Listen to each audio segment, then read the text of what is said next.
boa noite, internauta. Prazer é nosso estar aqui conversando com vocês. Agradeço o seu tempo de estar aí me assistindo. Espero que eu tenha a oportunidade de responder a sua pergunta. O assunto hoje é extremamente sério, é uma epidemia mundial. O Brasil está nessa parte, os Estados Unidos principalmente, é de onde eu vou usar a maior parte da estatística que tem lá.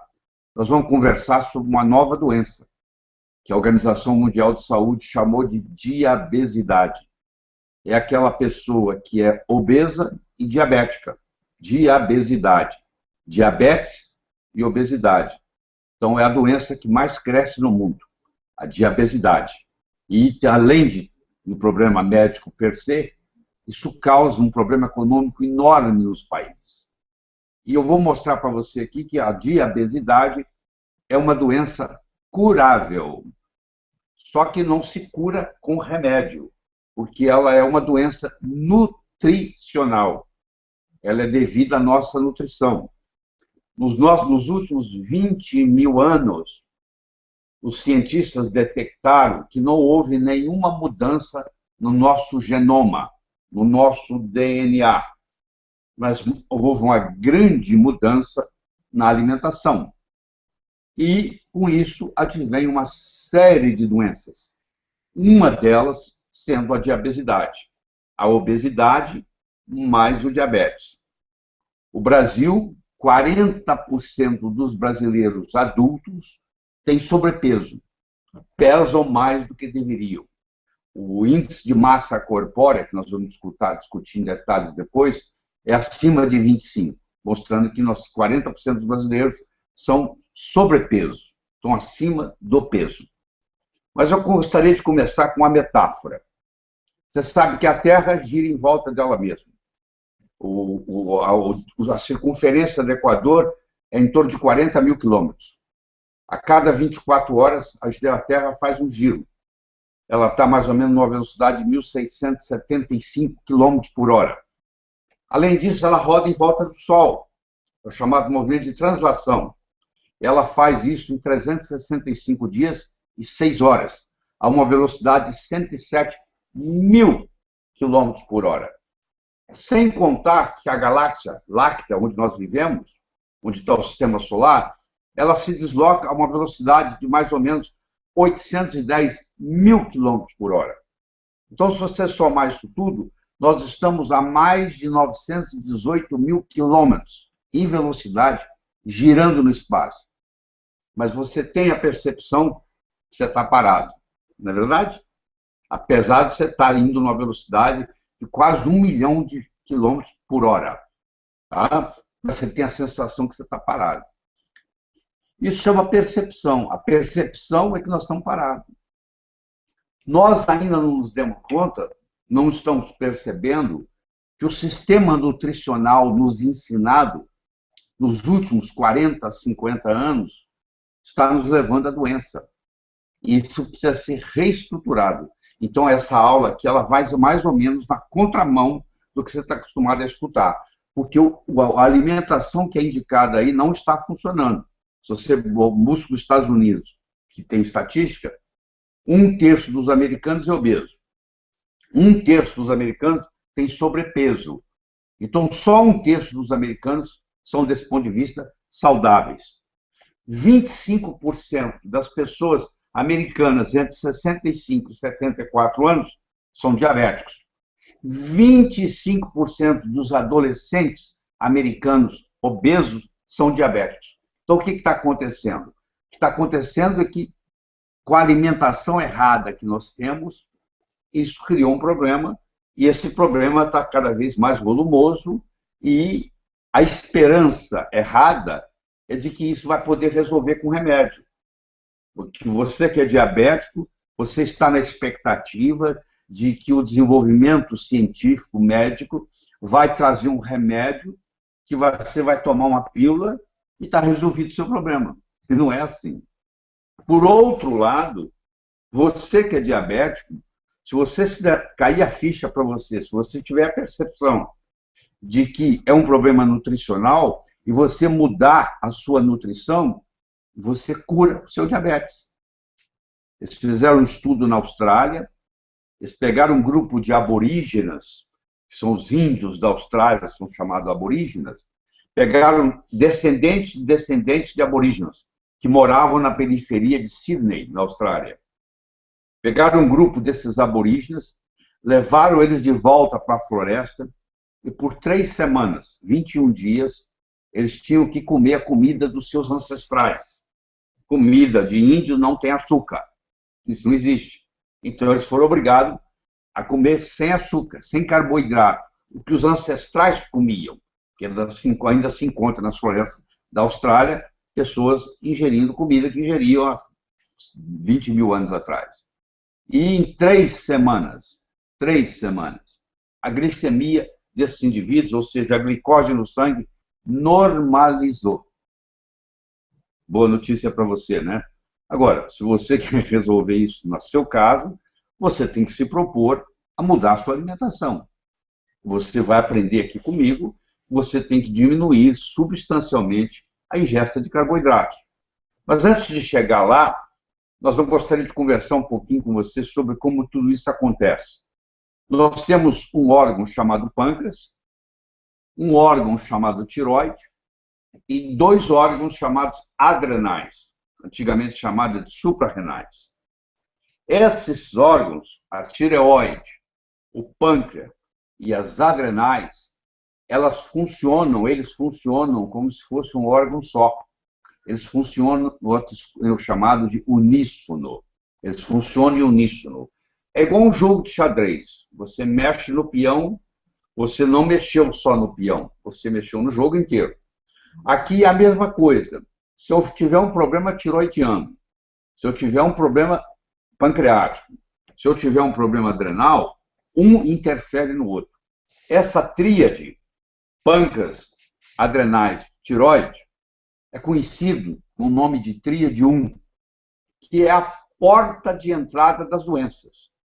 Quando o médico recebe no consultório um paciente com uma doença crônica, é porque essa doença crônica começou pela tríade 1. Ou um comprometimento do pâncreas, ou um comprometimento das adrenais, ou um comprometimento da tireoide, ou uma combinação disso, fazendo a pessoa ficar doente. O nosso foco aqui hoje vai ser em pâncreas, mas eu quero que você mantenha na sua mente aí que as adrenais e a tireoide também fazem parte desse jogo, certo? Então vamos começar com os carboidratos. Nós temos nos nossos alimentos chamados macronutrientes, são 3. Os carboidratos, as gorduras e as proteínas. Os carboidratos e as gorduras são conhecidos com o nome de alimentos energéticos. Eles nos dão energia para a gente viver. E as proteínas são alimentos estruturais. Tudo no nosso corpo é feito de proteína. Seus ossos são feitos de proteína, a sua pele, o seu sangue, os seus músculos, são estruturados em proteína. Proteína não é um bom alimento para gerar energia. Para gerar energia, você tem carboidrato e você tem gordura. O paciente que é diabético ou pré-diabético, porque muitos pacientes nunca chegam a ser diabéticos, ficam na área pré-diabética, mas têm comprometimento do mesmo jeito, água mole em pedra dura, tanto bate até que fura, ou seja, se eu sou pré-diabético, 2, 3 horas depois que eu almoço, 2, 3 horas depois que eu janto, esse aumento de açúcar no sangue durante esse período vai provocar um fenômeno chamado glicação. Você já na sua cozinha, você já colocou o leite na panela, já colocou o açúcar e já começou a misturar e esquentar e fez uma caramelização. Você fez um tipo de caramelo. Pois é, a temperatura nós já temos, nós somos animais de sangue quente, 36,6. A hemoglobina é uma proteína que está circulando no sangue, carregando oxigênio, é o carregador de oxigênio. E aí, se eu faço uma ingesta muito grande de carboidrato no meu almoço ou no meu jantar, aumento da glicemia, da glicose no sangue, a glicose se junta com a proteína e com o calor do corpo e forma uma proteína, uma hemoglobina glicada. E essa hemoglobina agora glicada, ela virou um ferro velho. Ela agora não carrega oxigênio mais. E você começa a ter uma coisa chamada hipóxia. Você começa a ter falta de oxigênio chegando à célula, você não tem mais hemoglobina para carregar isso. Tá? E se sobrar glicose, ela é armazenada no fígado e nos músculos na forma de glicogênio.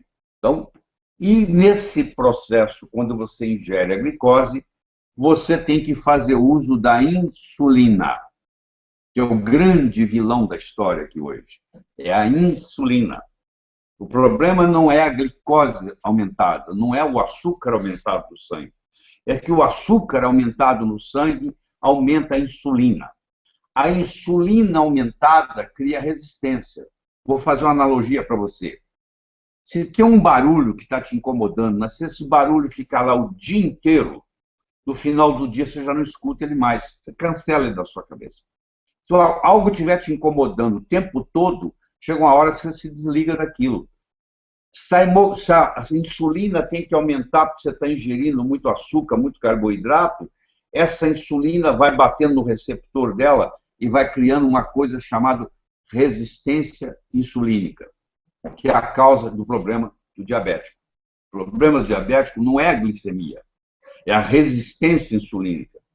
Hoje tem 5 estudos importantes no mundo mostrando que quando você normaliza a glicose no sangue, a glicose que você fica medindo no dedo, você normalizá-la, nos 5 estudos grandes, a normalização da glicose, os pacientes morreram mais quando normalizaram a glicose, comparado com aqueles que não normalizavam. Porque o segredo não é baixar a glicemia, o segredo é baixar a resistência insulínica. E para baixar a resistência insulínica, eu tenho que mudar a minha alimentação. Eu tenho que ir de uma dieta rica em carboidratos para uma dieta rica em gordura. Eu sei que quando eu falo essa palavra, você provavelmente pode pertencer a um grupo chamado, que eu chamo de gordurofobia. Você tem medo da gordura. Primeiro, porque erradamente você pensa que gordura aumenta colesterol. Primeiro, que colesterol não é gordura. Pá! Colesterol é um álcool. E segundo, o colesterol não é feito de gordura. O colesterol é gerado a partir de carboidratos. Tem nada a ver com gordura. Então, o pão que você come, a massa que você come, o doce que você come, além de aumentar a insulina, causar resistência insulínica, levar você a um quadro de pré-diabetes ou diabetes, ele também está aumentando o seu colesterol. Então, se você quiser baixar o seu colesterol, o que você tem que fazer é diminuir a quantidade de carboidrato que você está ingerindo. E quando você diminui a quantidade de carboidrato, você também emagrece e você também melhora o seu perfil glicêmico. Então, isso é muito importante você entender. Hoje, a insulina, você pode medir ela de manhã, o ideal ela está abaixo de 5, o normal, o ideal é de 2 a 5, apesar do exame de laboratório falar 23, o ideal ela está abaixo de 5. Quanto mais baixa ela tiver, até 2, é o ideal. Para baixo de 2 já não é ideal. Você deve conhecer pessoas extremamente magras, que comem o que querem e não engordam. Muitas dessas pessoas têm o contrário, elas têm deficiência de insulina. Elas nasceram geneticamente com um gene que diminui a produção de insulina. Então, elas têm insulina de menos. E quem tem insulina de menos não consegue engordar. Quem tem insulina de mais, engorda. Toda pessoa obesa tem níveis de insulina altos. A insulina é um hormônio lipogênico. Ele engorda. Tá? Então, você tem a insulina basal, chamada basal, que você mede na parte da manhã, em jejum, depois de 8 horas, não é depois de 12. Muita gente faz o exame errado de sangue, porque a glicose e a insulina tem que ser medido com 8 horas de jejum. Se você mede com 12 horas de jejum, o resultado já não é válido, porque é claro que você vai passando mais tempo sem comer, a glicose vai baixando, e você pode pensar que a sua glicose está normal, e na realidade você ficou 12 horas sem comer. Então, isso aí é uma glicemia de 12 horas, não é uma glicemia de 8 horas. E todos os parâmetros fornecidos pelo médico para você são de uma glicemia de 8 horas.